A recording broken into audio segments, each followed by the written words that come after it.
Hari ini, 15 Oktober, seharusnya menjadi hari yang penuh kegembiraan. Namun bagi banyak orang, ini adalah momen refleksi dan penghormatan. Tanggal ini menandai hari lahir almarhumah Marissa Haque, sosok yang telah meninggalkan jejak mendalam di hati banyak orang. Hanya 2 pekan setelah kepergiannya, rasa kehilangan masih sangat terasa, terutama bagi mereka yang terdekat dengannya. Marissa Haque bukan sekedar seorang artis senior, ia adalah seorang wanita yang multifaset, seorang politisi yang berani menyuarakan aspirasi masyarakat, dan seorang dosen yang menginspirasi banyak generasi muda. Kehadirannya di dunia hiburan dan politik menciptakan dampak yang signifikan, menjadikannya teladan bagi banyak orang. Suaminya, Ikang Fauzi, kini harus menghadapi hari istimewa ini dengan rasa kehilangan yang mendalam. Kenangan bersama Marissa menjadi harta yang tak ternilai. Setiap detik yang dihabiskan bersama membentuk fondasi kuat dalam hidup mereka. Lantas, bagaimana Ikang Fauzi dan kedua anaknya melewati hari ulang tahun Marissa Haque tanpa sosok Marissa lagi? Ya, tadinya biasanya kita makan-makan. Sekarang saya nggak tahu nih. Doa aja terus. Satu-satunya yang bisa membuat saya bisa agak enak ringan tuh ngaji. Kayak dijawab melalui ayat-ayat gitu. Enggak, saya juga nggak tahu, Mbak. Nggak bisa ngerti saya juga. Saya manusia biasa. Yang secara emosional tuh ya 38 tahun kayaknya. Sebentar. Tapi saya bersyukur sama Allah, saya bisa jadi suaminya. Hal yang terindah, hal yang paling berharga yang saya punya adalah anak dan istri. Oh iya, saya rasa. Kalau ke makam kita rutin, walaupun saya tahu itu jasadnya aja di sana. Kalau doa, ngobrol bisa di mana aja. Tentunya ulang tahunnya tanpa ada dia berbeda ya, sama sekali berbeda. Saya lebih banyak ingin banyak tadarusan, makam, private, memperbanyak minta doa sama orang. Itu mengenang bukan hal-hal yang sifatnya apa tuh namanya? Nggak mudah buat kita. Kegembiraan gitu, nggak ada sama sekali. Ya Iya. ini saya sangat amat merasa kehilangan, terpukul. Satu-satunya cara saya adalah saya mengirim doa sebanyak-banyaknya dan memberikan berita tentang kebaikan tentang istri saya. Istri saya banyak melakukan kebaikan buat keluarganya, buat orang lain, pedulinya luar biasa. Ya, buat UMKM, dia benar-benar pegiat sosial, syariah sama apa tuh namanya? Halal ya. Muridnya juga banyak, dia mengajar, dia belajar juga. Itu yang membuat saya yang meringankan gitu. Amalnya sangat amat banyak, insya Allah Allah terima itu ya. Amin. Itu aja yang pasti ya Allah terima. Amin. Waktu berjalan sampai akhirnya kita paham benar kenapa sih harus sekarang. Nanti biasanya terjawab itu.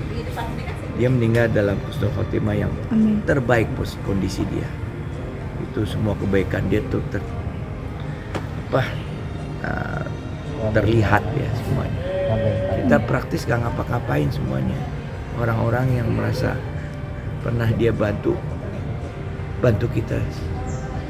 Jadi pada saat itu yang karena kan sebaik-baik orangnya adalah bermanfaat buat orang lain, dan dia itu luar biasa manfaatnya.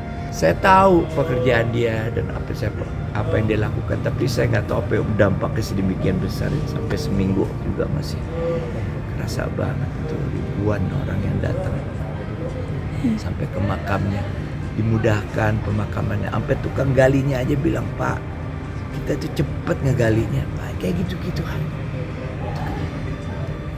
Itu yang membuat saya, makanya pemahaman ini hanya bisa terjadi melalui penambahan keimanan saya gitu. Baru saya bisa benar-benar saya terima.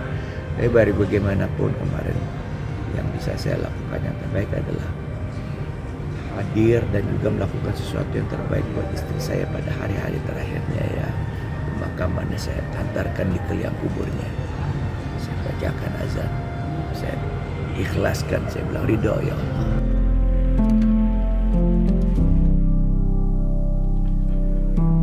Ikang Fauzi adalah sosok yang paling terpukul atas berpulangnya Marissa Haque. Setelah 38 tahun hidup bersama, kehilangan yang mendadak ini terasa seperti sebuah tamparan keras yang mengubah segalanya. Kenangan indah yang mereka ciptakan bersama kini terasa menyakitkan. Namun di tengah kesedihan itu, Ikang berusaha untuk menemukan kekuatan. Ia menyadari bahwa kepergian istri tercintanya adalah bagian dari takdir yang harus diterima dengan lapang dada. Dalam pandangan Ikang, menerima kenyataan ini dengan rasa ikhlas dan ridho adalah wujud dari keimanannya. Baginya, melepaskan Marissa kepada pemilik kehidupan adalah sebuah tindakan mulia, meskipun itu tidaklah mudah. Ikang sering mengingat momen-momen sederhana bersama Marissa, senyumnya yang hangat, tawa mereka saat berbagi cerita, hingga dukungan yang selalu ia berikan dalam setiap langkah hidupnya. Meskipun secara fisik Marissa sudah tiada, cinta yang mereka bagi akan selamanya terukir dalam hati Ikang Fauzi.